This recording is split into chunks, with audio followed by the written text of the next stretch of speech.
Every guitar player that we love will say the tone is in their hands and they can pick up anything and make it sound like them. And it's true. But like every statement like that, the opposite is also true. Every guitar you put in your hands turns you into a different player, especially when you're recording. I need a guitar to be bluesy and sustainy some of the time. I need a different guitar to play clean, fat chords. I need another guitar to play in the low range, another guitar to play in the high range, another guitar to do ambient stuff. They all do one aspect better than the other. And so it's very valuable to have several guitars when you're making music, when you're recording music. So this video is about 3 guitars that were essential in making this piece of music. The Floyd Rose for the solo, the PRS for the backbone of the song, the actual chords that actually define the song, and then the baritone part, a color part from my Supro Hampton baritone, which was also a very important element. On another note, there's a link below for my new blues courses on TrueFire. Brad and the family at TrueFire took their favorite blues lessons from the blues category in the masterclass. They curated them, they structured them, they organized them, and combined with all the really sophisticated learning tools that TrueFire has for everybody, it's a pretty great thing. Check it out if you get a chance. Also below is a link to the online masterclass. So for the lead tone, it's the Floyd Rose Strat. I'm having one of these made in blue. I can't wait. Well, I saw a photo of it. I can't wait till it comes. These are great guitars. You know I love PRSs, you know I love Andersons, but I know Floyd and he makes an amazing guitar. And it has a speed plate, which helps me play faster. Anyway, I'm using the neck pickup on this guy. I'm going through the Super Suite by Exotic Effects, a little overdrive, and then I'm going through my Naylor Superdrive 60 from the 90s. Now, the other thing I want to show you is that this guitar, with this much gain on it, with this pickup, because it's an open sounding noisy pickup, that's why it sounds good. It's because it's not a humbucker. That's going on the whole time, but I'm hiding it with my volume pedal. The volume pedal, in my case, is always after any distortion pedal.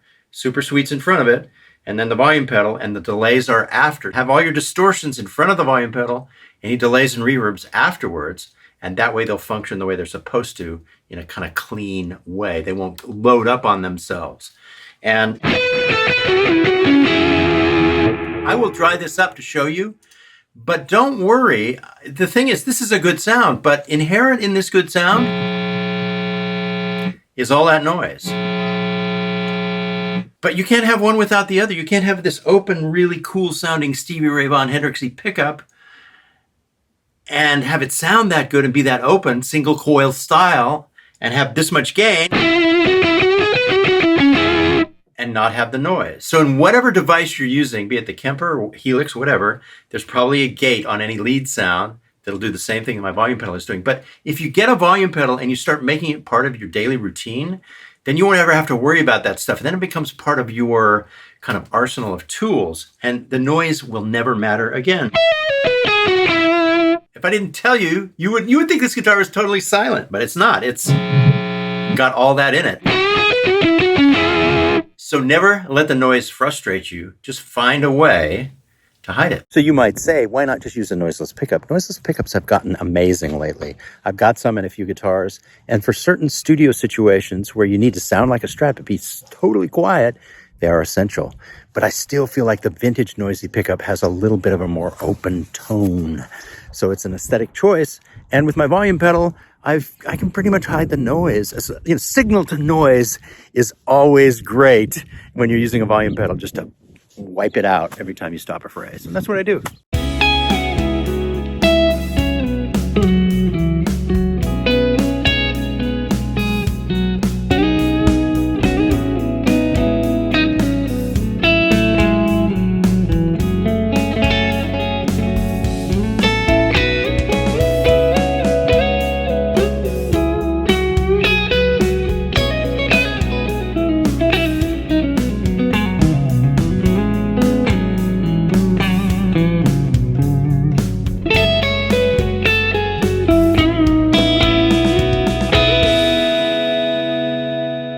So this clean sound is really important, and I'm kind of astounded at how good this particular PRS sounds. I didn't expect it to sound so good.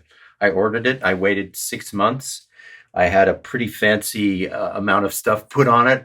I kind of thought it would just be something great to look at, but it turns out it sounds just as good as my early 60s 335. I am playing through the Park 45-100, so it's a loud, clean platform, very much like this vintage Marshall. This vintage Marshall is actually a clean amp. It's a 69 with a lay-down transformer, and you can turn it up really loud. It's loud and clean.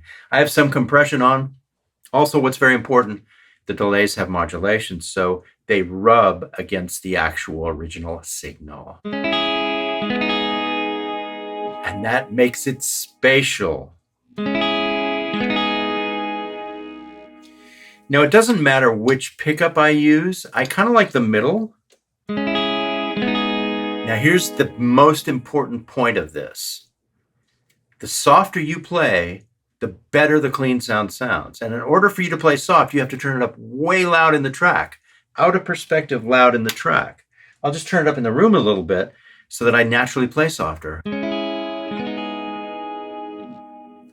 The sound gets bigger, the tone gets fuller. Let me turn it up more, play even softer.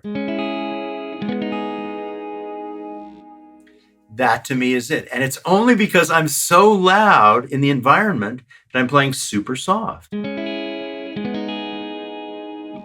And then you get that kind of full cheeks kind of fullness, I think.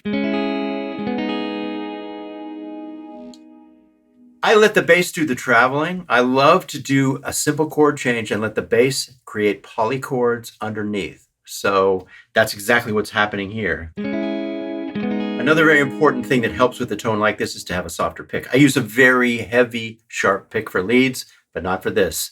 Any kind of a medium or light pick will actually make this sound fuller. It's another paradox. Now, one guitar can be a better choice some of the time. If you're stepping on a stage, certainly it's often a better choice. You can approximate any sound with one guitar. And certainly in the studio, if you're moving fast, sometimes you only have time to make a pickup switch and a pedal switch and then do the next part. So it's an approximation is sometimes all you have time to do.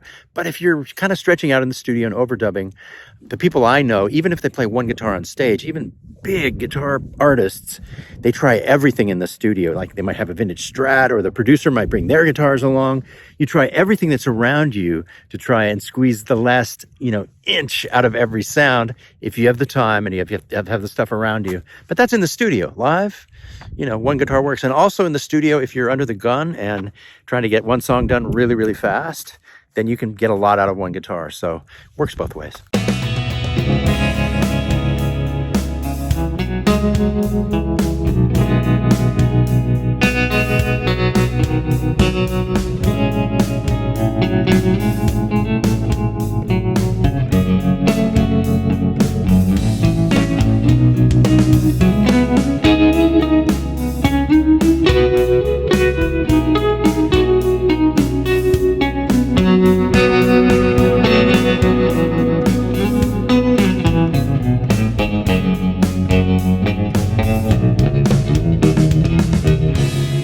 This is a Supro Baritone. It's called a Hampton. It's a short scale, so it plays much like a guitar, but it's very stable. It has the heavy strings on it. I'm playing through a Boss tremolo and the MXR reverb that I champion all the time. Use it a lot. Back through the Park 45-100. A lot of headroom here, so it allows me to play a big, clean sound. It's very loud downstairs through the 1978 Marshall cabinet with the 65-watt Celestions.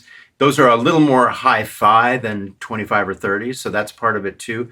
But it's stadium loud down there. If you're playing direct, you can get a sound like this out of whatever box you have. Just make sure it's a clean sound with a little bit of edge on it. It's mostly from the guitar. Any baritone will do. Baritones are pretty easy to find, pretty easy to get in every price range. As long as they have the skinny pickups like the lipsticks or like these gold foil pickups, they're going to be bright and open. And once again, there's a little bit of noise, but you always you live with that because the sound is so good.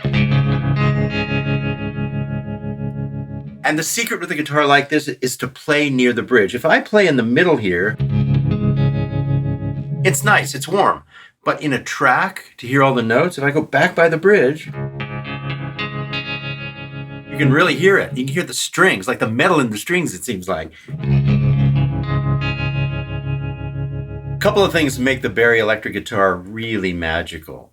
It's the transposition. It's the fact that you're playing in a new key, which gives you different inversions and different timbres and a whole new part, even though it's the same chords and you're so much lower. The other thing, which is related to that, is that ordinary chords can sound magical.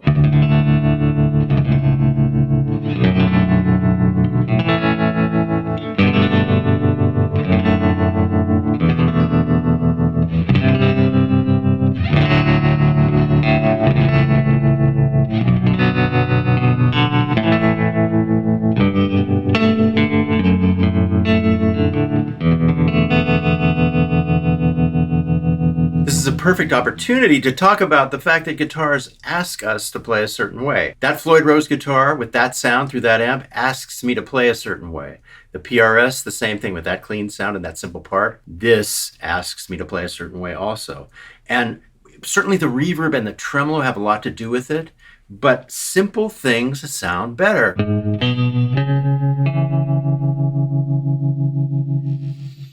And you get more out of simple things with a tone like this.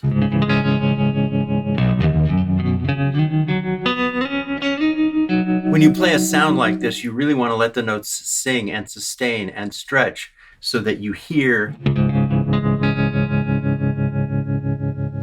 the cloud that follows what you play. And you can play complicated stuff, you can play fast stuff, but simple stuff really is very effective.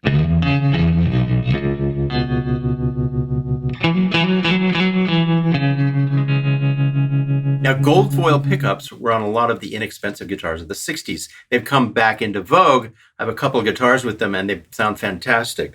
They tend to have a more even response than a single coil or a lipstick pickup, yet they still have the same sparkly top and bottom end. So what I'm saying is they're healthier in the middle. They give you more tone in the middle. At the same time, they have all that sparkle on the top and the bottom. Ry Cooder put a Teisco version of one of these pickups in the neck position of his 1964 Fender Strat. This was at the suggestion of David Lindley. He also had flat wound strings. Ry once said that humbucking pickups actually destroyed the sound or ruined the sound of the electric guitar because he felt that these pickups were like wide open microphones and had much more sonic range than a humbucker. And in some ways, they really do. Thanks for watching.